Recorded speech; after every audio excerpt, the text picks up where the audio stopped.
Hello, Team Superdad. This is Johnny. Welcome to the first ever Team Superdad video hangout. Well, you should never mention dates in these things, but I'm going to because, well, it's the first one. It is a moment in time. It's the 4th of September, 2019. So yeah, welcome to the Team Superdad video hangout. I've done this because it just occurs to me that in all the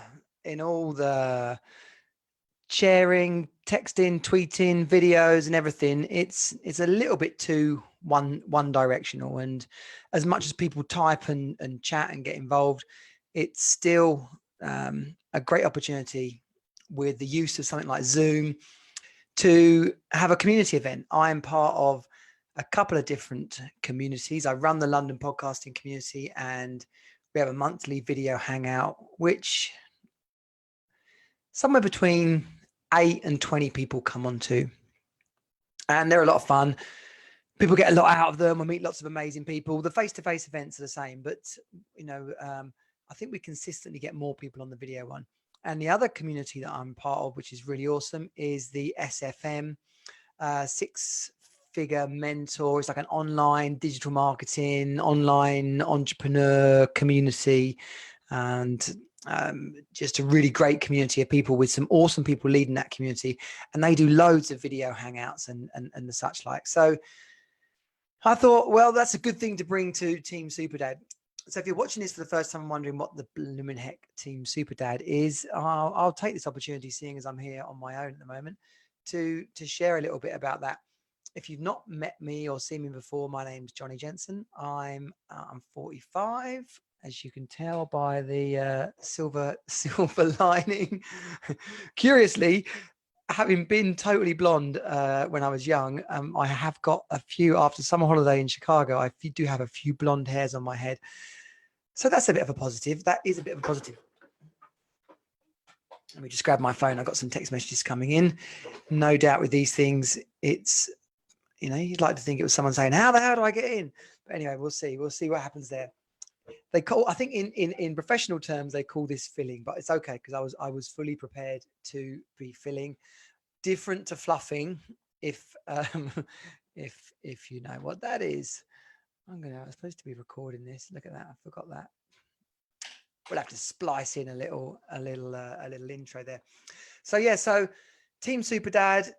I mean, since actually launching it online, I've discovered exactly how many dads communities there are. And there's a lot. There is a lot. You've got what's he called? Jared White in the States. He's got a huge following. Not so much a community there, but that's his thing. You've got a load of fathers' rights movements groups. You've got the Good Dad Project and the Dad Edge Alliance over in Australia. There's Super Dads Online. So, I've really become aware of how many dads communities there are. The strange thing is, tapping my head, because that's I try to get my brain into gear. When I really needed those groups the most, I didn't actually go out and look for them. Hey, I've got Darren here, Galvin. Hey, Darren Galvin is chatting to me in the Facebook group. If you're part of the Facebook group, I've just changed the name actually, Team Superdad, Single Dad Success group. Darren, I will say a quick reply back to you there. Oh, now we're getting a feedback because the video is coming back through. Hold tight. Let me get rid of that. Go away. There we go. So, I know what we can do. Hang on. Multitasking. One thing my ex-wife loved to point out to me, which I disagreed with at the time, was that I couldn't multitask. I've since come to realize that I'm actually terrible at multitasking. So we'll say howdy to Darren there. I found all these groups online, and it's bizarre how I hadn't actually found them when I needed them. And I have no idea what that's about. If you're a dad, if you're a single dad in particular, because that's one of the ways that this group and this project and this program and this community and my whole vision for it has come about, is because I've become a single dad. That happened in 2015. sadly. And this probably isn't the place to go into the real ins and outs of actually what that relationship breakdown was like, but certainly it wasn't nice, and it left me a shell of my former self. And I don't mean that was all her fault. It was just the circumstances. A lot of stuff went on, and we never made it through. So let me just, what if I've got a breakout room going on here? We just cancel those, delete.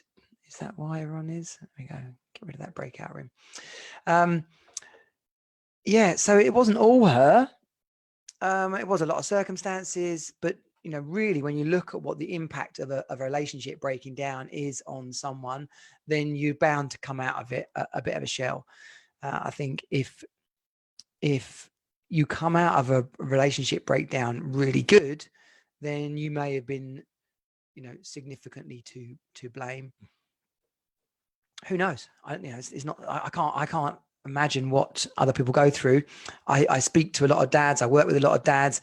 I hear what it's been like for them when the breakup happens. I've got to be honest though, I don't work with a lot of dads who've come out feeling awesome. They kind of they don't really need help in rebuilding their lives. So I guess I should find some of those and get some insights to that. But yeah, it's all over the internet. Divorce groups, loads of stuff about mums. You can imagine there's loads of stuff about mums. But it really occurred to me that the struggle to rebuild after an experience like this is probably the hardest thing. It bleeds over into so many areas of our life. One of the first experiences or one of the first times I was exposed to personal development was through a book called Feel the Fear and Do It Anyway by Suzanne Jeffers. It was about 1998, I think. I'd broken up with someone who I was dating at university, an awesome woman called Lisa. Had a lot of fun together. It bizarrely, I broke up with her and then was gutted about it, which isn't that bizarre for me. That's pretty much true to form. And as I was trying to pull myself back together, I mean, it was something I knew I needed to do, even though it wasn't very nice. But I just felt I couldn't go to London in a relationship. And so yeah, so everyone on the tube was reading this book. I don't know if it came out at that time or it suddenly happened to be people on the same tube that was seeing the same people I was seeing and reading it. But anyway, so I bought the book. And in Feel the Fear and Do It Anyway, she really talked about these different buckets of our life, or different categories of our life. I think it probably makes a lot of sense. And they can be family, friends, work, money, health, what we eat, our social life, our faith, really kind of categories that you'd count as pretty obvious. I think it's people that would have really specific interests that would start to talk about different categories. And in fact, this little piece of paper here, ta-da, came about at the inception of Team Superdad, and it actually has written on it money, health, relationships, faith, fun, and personal power. So there's 6. And I've since realized, although I've followed and been a student of Tony Robbins for a long while, it's sort of since occurred to me they're pretty much aligned with him, and he got a lot of his stuff off of Jim Rohn. And so these real kind of giants of personal development, it should be no surprise that they pretty much all have the same foundations and cornerstones of what personal development is all about. And I don't want that to scare you off if you've not been someone who's been interested in personal development before, or you've not had any involvement with it. I don't want you to think, oh, that's not for me, that's freaky, that's weird, that's for other kind of men. I'm not that kind of man. The reality is that the more aware we are of how we think, how we operate, how we communicate with others, how we react to other people's communication, the more we can become responsible for not them. Because quite frankly, before we've done any personal development work, we're very much concerned with what other people are doing and how that makes us feel and what's their fault. But I should probably take some water, really, shouldn't I? But it's becoming really aware of our responsibility, our reactions to things, how we can be causing the matter of things either going well or things either going bad. And I'd love to say that was beer, but as you can see and probably know from some of my other videos, it's more likely to be water than beer. I'm not a very good drinker, although I have drunk a fair bit in my time. I've done a fair bit of most things, but we'll come to that another day. So I was on a mountain. I was in the middle of my breakup. The divorce was kind of in progress, fighting for my kids. I'm really quite desperate and trying to put a brave face on. Probably doing quite a bad job of that, but as you know, different friends, different family members react in different ways. And one of my best mates took me climbing. He said, let's go and climb the tallest mountain in Austria. And it was a great adventure. He's a great climber, done a lot of mountains, Mont Blanc, the Matterhorn, and what's it called? It's the tallest mountain in Austria, basically. And it's completely slipped my mind. Oh, Grosslocker, the Grosslocker, or something like that. Yeah, you can Google it. We were on the mountain and we're crossing a glacier. We had the right equipment on, so we were dressed for the cold. But we started off and it was pretty sunny, and then before we knew it, there was a blizzard. It was foggy. It was cold. You couldn't see very far in front of you. We bumped into. Literally bumped into some Hungarians who were also climbing, and they said, they said, oh, we should climb together, and so we did, and we were all roped together, you know. So if you fall, you can you catch each other because you're on a rope. You get like 5 meters of rope.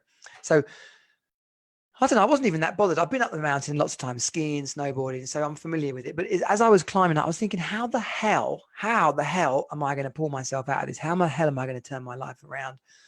How the hell am I going to get over the heartbreak? How am I going to deal with not seeing my kids as much?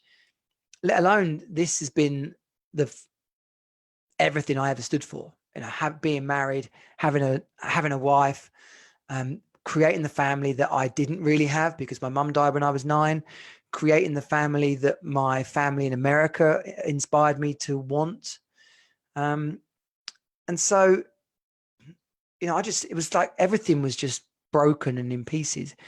And at that time, I'd started to meet other dads. I started to speak to other dads. I really hadn't, as I've already said, gone out and found all these other dads communities, but I had found a couple of dads groups that were focused, or that still are focused, on sort of the legal side of child contact and those kind of things.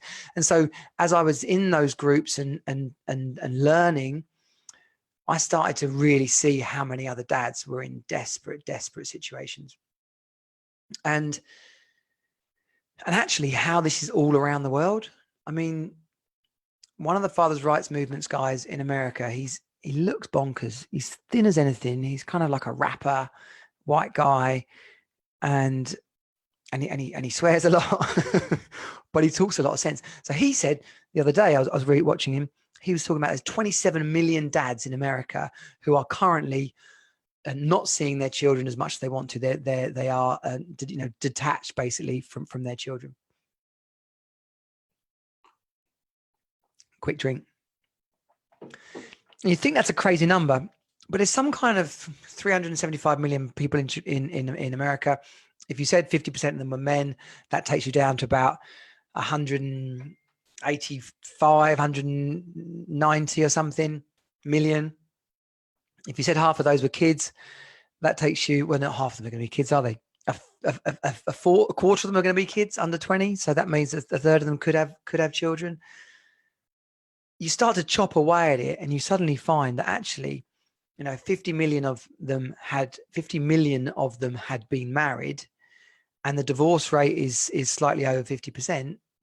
You suddenly start to realize, yeah, probably 27 million blokes are trying to gain access to their kids.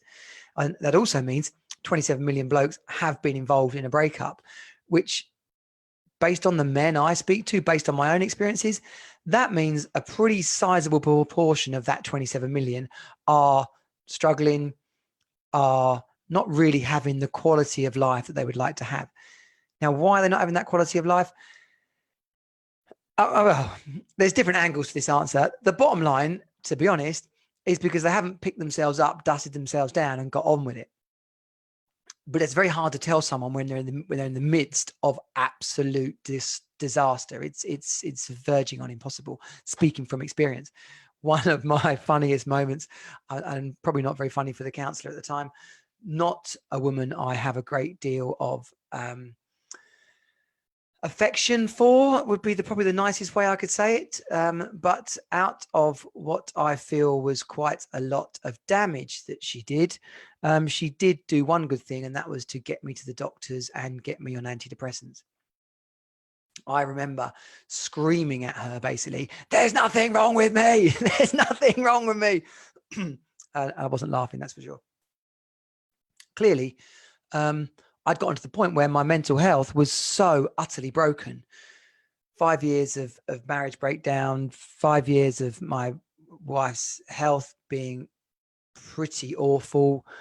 A great period of that time, I literally thought she was dying. Towards the end of it, my little brother committed suicide. Financial troubles, trying to grow a business, an early teen stepson, 3 miscarriages. I mean, just I don't say that for like a pity party. I just want you to know, guys, that if you've had any version of that, then you're probably going to have an impact on your mental health. So when you start to look at how we're going to turn this around, you suddenly realize it ain't going to be easy. It really isn't going to be easy. And going back to the Susan Jeffers book, that's primarily because so many of the different buckets of our life are running on empty. And when those different buckets are running on empty, it's almost impossible to fill them back up. A completely different analogy is around anger and frustration and the ability that we have to deal with things. You know, when we are in a state of utter despair, that bucket is full. You know, when our despair bucket is full, then the slightest thing means that it can overflow, and literally one drip can make it overflow. Have an outburst, it goes down a bit, another one drip can make it overflow. And that's one of the dangerous things about despair and hopelessness, is that one drip can lead to the ultimate disaster. And suicide is at such a terrible high. I read this interesting article, actually, because I'm sure you'll know that male suicide is particularly high.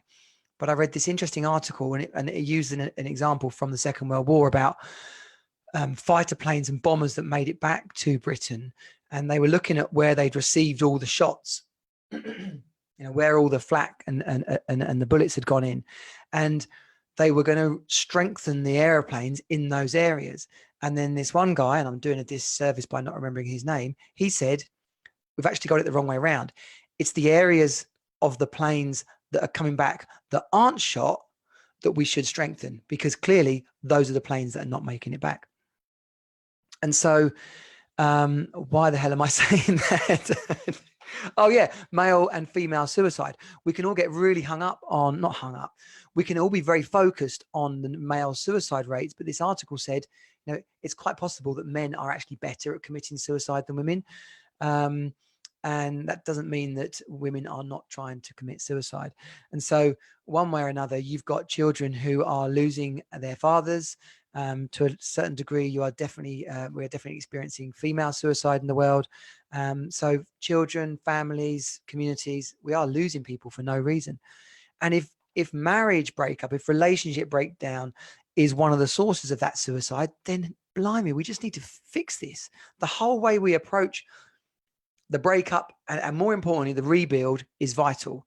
And as I looked at myself, as I crossed that crevasse, as the snow and the wind and the Hungarians hanging off ropes behind me, you know, all I could think about was, I've got to do something here. I've got to rebuild myself, and I've got to do something to help other dads rebuild. I actually had a vision during a landmark education course called the Introduction Leader Program in 2007 for something called the Lodge. And that had a much more positive spirit, but it came from the same place I realized in my heart. And that was the idea for the Lodge, was that men who felt like they were really disconnected from their lives, that can happen to all of us, whether we're in a relationship or not, but certainly married men, dads who feel they've become disconnected from their lives, from what makes them get up in the morning, from what their vision and their ambitions were as a young man. The first part of the Lodge was about reconnecting with those things, and the second part about the trip, the vacation, the retreat, was that the family and the children would join them, and that they would end up having a holiday. But rather than the holiday where they went home and a week later were arguing, they would get to do cool stuff, get to create a future and goals and a vision for their family, values and ways in which they would operate more effectively, so that they went back home better prepared. And so if you listen to this, you can't steal that. I haven't looked. It probably exists. But if I find out it starts next week, you're in trouble. I'm now a qualified firewalk instructor, so we're going to build in some firewalk activities and empowerment activities around that. But it's this really what has driven my desire for Team Superdad. So I can't profess to it being different than other programs that are out there. I can't profess to it being better. I don't know who's immensely qualified, who's not immensely qualified. All I do know is that from the experiences of my childhood, I mean, it sounds like a little violin, but I've got to share these things because it gives you an understanding of where I'm coming from and how I can sit in this chair and say, I'm not going to stand for that. For men not having the lives that they dreamed of. I'm not going to stand for heartbreak and heartache and children growing up scared of loving people because that's what they've experienced in their life. My mum died when I was 9. That came as a shock. The visits to the hospital, I mean, seeing her get thinner and thinner and lose all her hair, and it was a weird time. It was like the 1980s, and it didn't really get spoken about. And if it did, I've forgotten it. And so when my dad came home that day and told me, your mum sat me down on the stairs and told me that your mum's died, she's not coming home. That hit me. That left an indelible mark on my soul, on my spirit, and has given my life a flavor.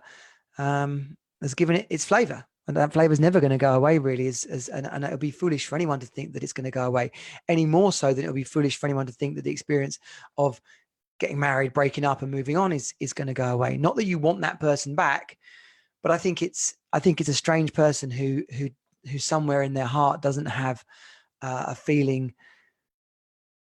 Even if you remember, you go back, and this is often where I find myself. It's not the person who I experience now that I want, but I do think about the person that I married and how awesome that day was and how that feeling of proposing and everything was. And so we got to be careful, because it's those feelings that can come back and trip us up. And it's those feelings that can have us be stuck in the upset. And relating back that to my mum, I really know and learned, but I had to learn the hard way, that being upset about my mum dying was something that I hung on to for far too long.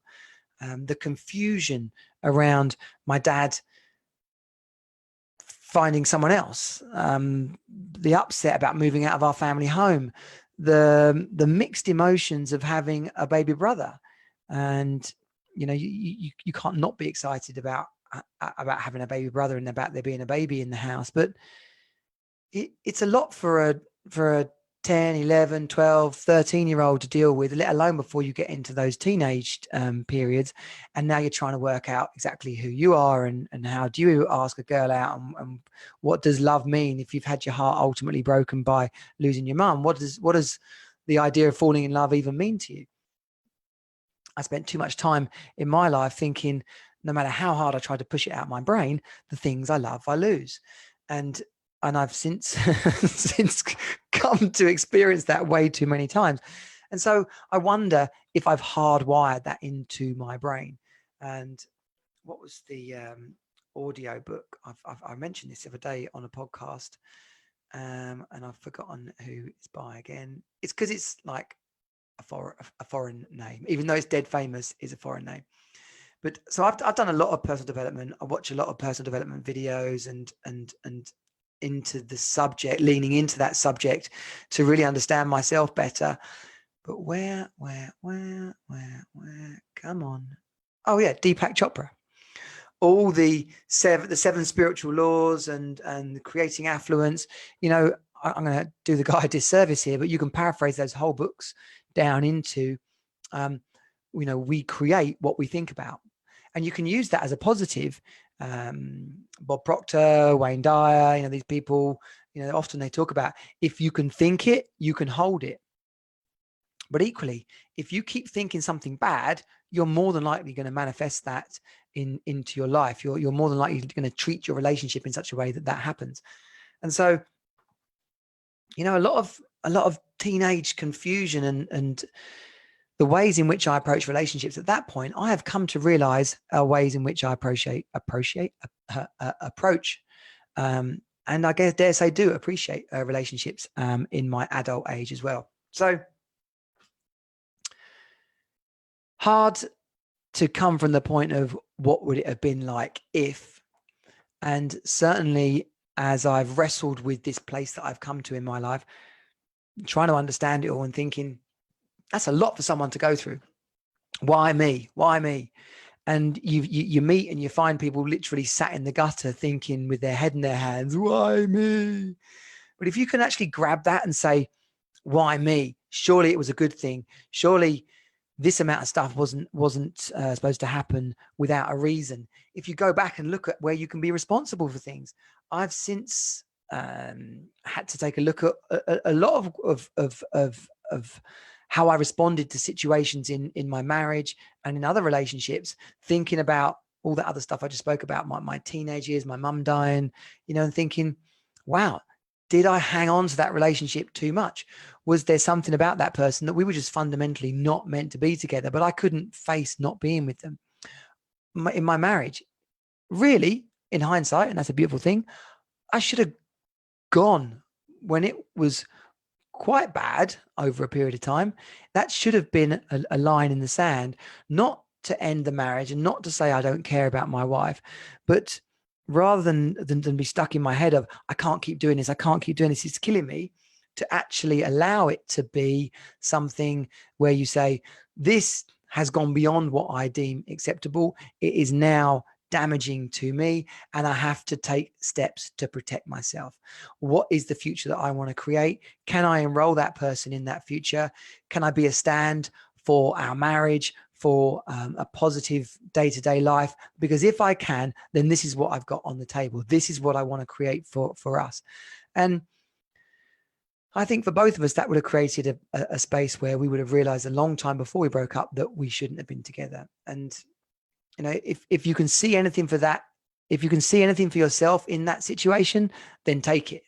If you can see a place to be bolder in the way that you communicate, either with your current wife or your wife or your current partner, then great. If it's your ex-wife or former partner, then what can you do to really create a vision for that future and invite that person, not necessarily to step into it, because I don't think, certainly from my experience, my ex-partner doesn't want to even speak to me, let alone have anything to do with a vision of a future that I've created. No matter how many times I ask, even as basic as, can we just get along and do what's right for the kids? I can't seem to make a difference. And, I dare say somewhere not too far from my home here, she's saying the same thing to someone else. Another little drink. That is where having someone else on your podcast, on your Zoom, then you get the great opportunity to sneak a drink in whilst they're talking. I need like a Roland Rat, or I don't know what the American version is, but one of those puppet sidekicks will get them involved. Yeah, so that in amongst all that is about taking responsibility. It's about looking at how we're behaving, what kind of attitude we're bringing to the table, our expectations on the people that we love, and also being bold about what is a deal breaker for us. I even remember in my marriage saying, this isn't what I signed up for. This is not what I signed up for. And I got absolutely lambasted by, I would avoid using anything too derogatory, but the leaders of the Born Again Christians church that we were in, saying, oh, well, there's no way I would ever say to my partner, that's a deal breaker, or I'm not committed. And wow. Yeah, I've come to learn so much about mental health and psychology and there's something called a double bind. It's okay to have standards. The standards that I was offering were, and that I wanted, were not something new. And rather than be taken to somewhere you didn't want to go, somewhere really negative to you, against everything you stand for, marriages ideally forever, but so's life and living and enjoying our life. And so without being a complete dick and abandoning the person that you promised you would look after, when all else is done, before you lose your sanity, it makes more sense to strategically take yourself out of the relationship. And so if we flip that onto its head right now, having been through a breakup, having been upset for probably too long, but arguably also that has been the time it's taken to get myself together. That has been the time it's taken to grieve. A very good person, a relationship counselor I did some work with, Shelley Whitehead, she said to me, oh yeah, men do take longer than women to get over the relationship. And that's not a men versus women thing. That's just the difference between the male machine and the female machine. I can't answer why. All I can say is that I've experienced it in myself and I can see it in others. And so where you have to get to, though, is understanding that grieving process and know that there will be periods of anger, that there will be periods of real upset, there will be periods of aloneness and desperation, and there'll also be periods of great excitement as you look to the future. But it is cyclical, so don't be too upset when you go from excitement to upset again. But do be responsible for it. And that's where goals come into play. That's where having good people around you. That's where having more fun in life. And ultimately, that's where having the right support and a program come in. And, jump into another commonly used theme, the idea that you are the 5 people that you hang around with. It's very difficult when you're a single dad and you're working and you've either got your kids or you're working or you're trying to get up, clean the house, commute, get fit, stay fit, walk the dog, look after your elderly parents. I don't know what your story is, but for me, being able to go out and find a new group of people, let alone a group of people who I aspire to want to be like, who are like that next rung up. You are the 5 people that you spend the most time with. So go out and get some really cool people to be with. It's pretty tricky. There's no, they're not just sitting in town waiting for you to go and find them. And if you live in a city, it's probably more of an opportunity to find those people. And if you live in a small, everyday town like I do, like Maidstone, then maybe this is the best place to be able to do that, to pull together with a group of like-minded men and dads and granddads, and really put a marker in the sand and saying, no, this is who I want to be. What's the skill that you're bringing to the table? I'm bloody good at business. Okay, great. Well, I'm not so good at that, but I'm damn good at being a dad. Okay, yeah, well, actually, I kind of struggle with that. I'm not even sure my kids like me that much. Okay, now we have skills that we can share. As the leader of Team Super Dad, I don't mean leader like the boss, but someone's got to lead the train, and the experts, the coaches, the skilled people I've come across in my career in the last 15 years, ironically enough, as I tried to grow my business, I have joined communities of people, business people, coaching communities, amazing, literally hundreds, if not thousands of cool people. And so bringing them into this community, whether it's health or finance or nutrition or anger management, parenting, sex, I mean, the list goes on. There really isn't a skill or a coach. I don't know why the word taxidermy popped into my head, but I'm pretty sure actually that I don't know a taxidermy coach, whatever that means. They're people that stuff animals, right? They stuff things. So yeah, so if you're a taxidermy mentor or coach, then get on board. We'll have a special session. But you know, these were the thoughts that I was having as I was crossing that crevasse. Like, I know so many people. What if this whole experience, what if my whole life's experiences had got me to this point? What if everybody I'd ever met, I was supposed to meet? What if, bizarrely, someone said to my mum, "You're going to die, and I can't do anything about that, but I can promise you this for your son." And she said, "Yeah, okay." And that became my destiny, you know. And I know that's kind of the idea that a kid makes up when he's upset, but you know, maybe we're born with our destiny. We're born with our blessings and gifts. But in another way, I prayed so much for my wife to get better and for our marriage to get better. But if you do have a faith or believe in some sort of higher spirit, then before I got married, 3 significant people came to me and said, "I don't think you should do this. I don't think you should be with that person." And I ignored them all. And I didn't ignore them because they were wrong. And I didn't ignore them. I ignored them because I was in love.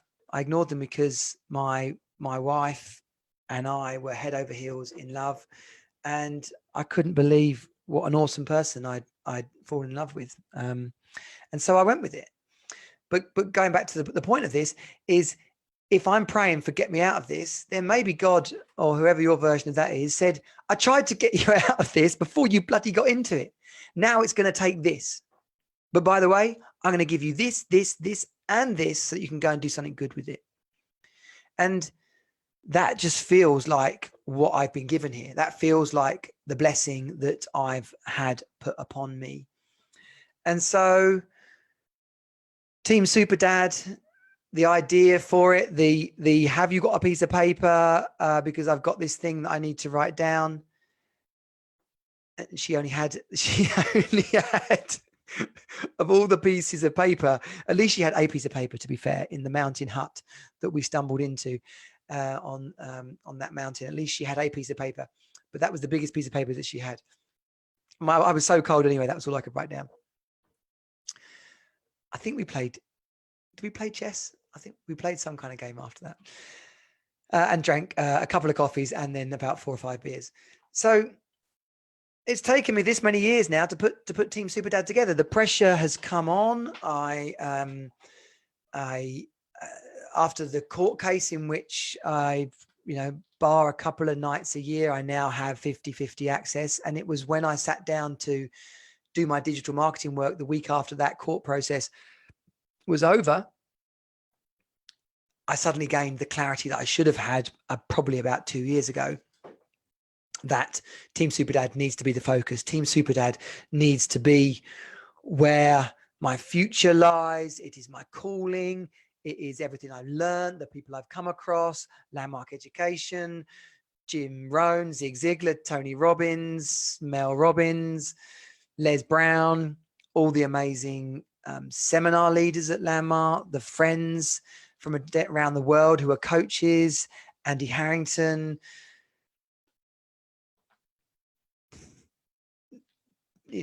so many people.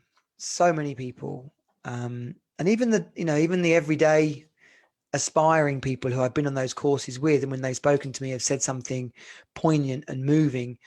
One of the most moving parts of me doing the Landmark Forum was a lady. She was a big black lady, and I say that because so you can paint the picture in, like a real jolly sort of energy about her. And I was talking about the upset around my mum, and I was talking around the upset around a thrashing my dad gave me at one point when I was young. And she said to me, and I'm not very good at accents. I'm not even sure I should try it. But she pretty much said, Johnny, if you can move the pain from your mum to your dad, what is this accent? But she said, if you can move the pain from your mum to your dad, then maybe you can move the pain away completely. And she was summing up so much of what that Landmark Forum weekend was about anyway. But it was the distinction that, yes, I'd moved the pain from one place to the next.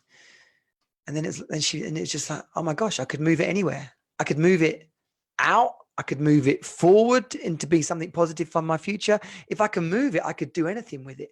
But the worst thing I could do with it is sit in it like stuck in my past. And so this has been a great opportunity to talk about where Team Superdad comes from. I've financial goals for Team Superdad, of course, because I want to give my all. I want it to be my life's work from now on. But more than anything, I want it to be something that allows me to be the best possible version of myself. As a kid, I wanted to be a racing driver, and that kind of stopped when my mum got ill and the go-karting stopped. But then as a teenager, I wanted to be a TV presenter, and I felt uncomfortable and guilty about being that person.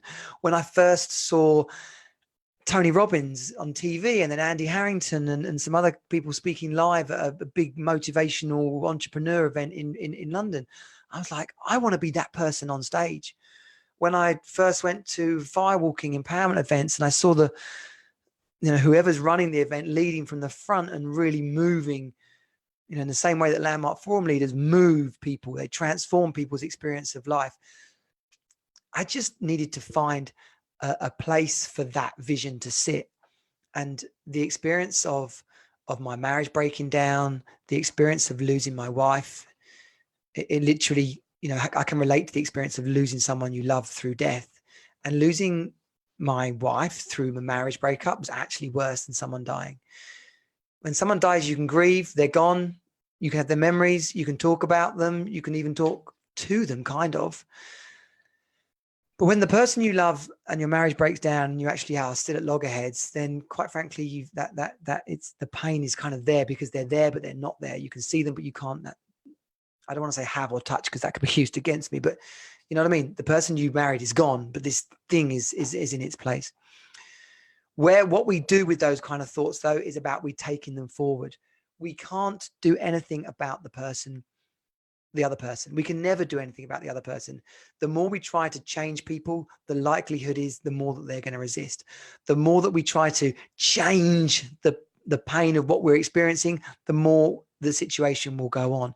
We have to look at what we can be responsible for. We have to learn and develop ourselves, take stock, set goals, raise the bar, get fit, change what we eat, what we drink, our environment, what kind of input, stop watching stupid news and soap operas, get negative people and situations out of our life. If we hate our job, then we've got to stop it.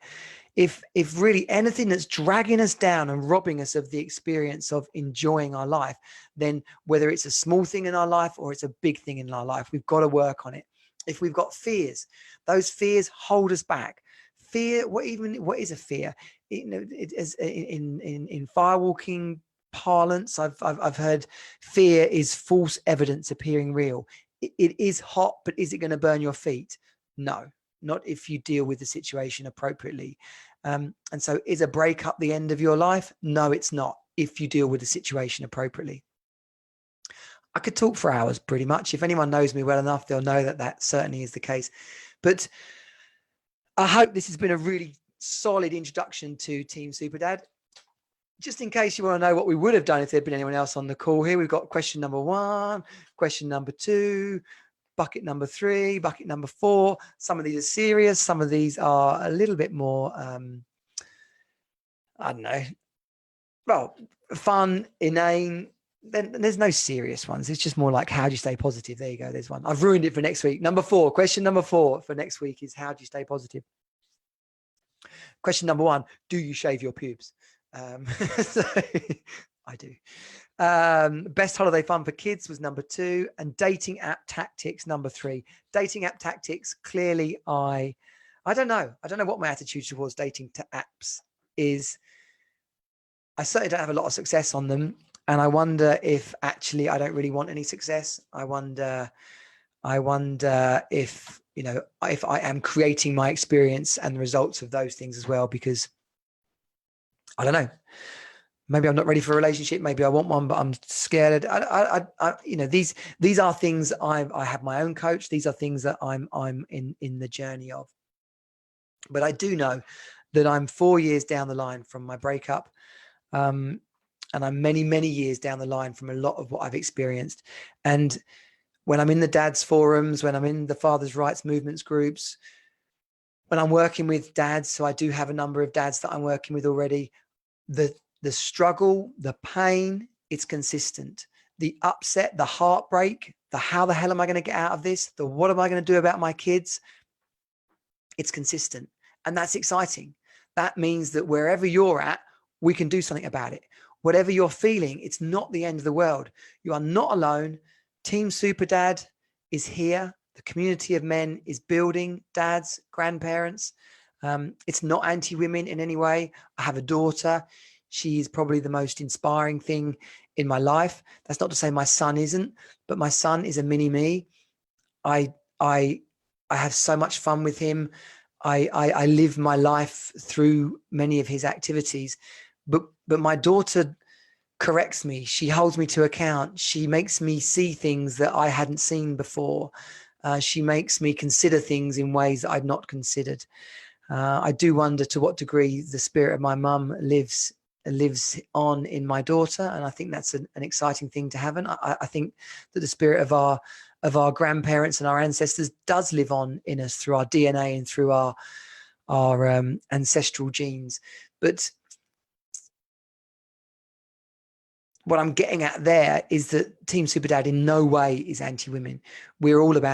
I'm all about the legacy of creating strong relationships with our families, with our ex-partners, with our current partners, creating a legacy for our children where they can grow up confident about falling in love, excited about starting a family, and their attitudes towards divorce and separation can't come from fear. Too much of my attitude towards relationships, towards asking someone out, towards being with someone I didn't really want to be with, towards realizing that that relationship was going in a direction that was not aligned with my values. Too much of the decisions I made from that came from the pain of feeling like I was losing someone again. And I don't want that for my children. I don't want it for your children. We really have a responsibility for the future, the world that our children are going into, whether it's the environment. Great, people are taking care of that, let's hope. Whether it's politics, medicine, there's so many things. But my thing is dads, parenting, success, building a life that fulfills our ambitions and our dreams. We have a potential. It is our duty to fulfill that potential. There is no place for anyone to lay on their deathbed full of regrets about all the things they could have and should have done. And I'm paraphrasing that from a number of great people. Les Brown talks about it a lot. Jim Rohn, Zig Ziglar, these are names I've mentioned, but they're names that have influenced me a great deal. I'm welling up here a little bit, not literally, but I am getting quite significant and deep. So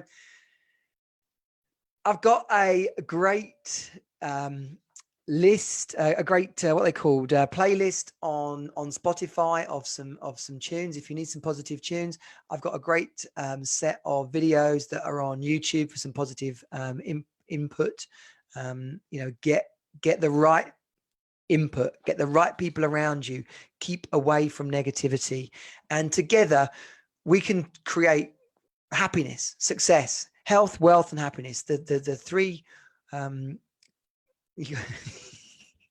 they can't be cornerstones if there's three of them, right? But they are the linchpins, the core of Team Superdad. Can you have three things as cornerstones? Sure, I'm sure corners, there've got to be four corners, surely. Can you have three corners? I don't know. Three corners of a triangle? I need a mathematician and a builder to help me out with this. What comes next? What comes next is come and join the Facebook group. So that's Team Super Dad. Facebook.com/Team Super Dad. That is the page. Facebook.com/groups/Team Super Dad.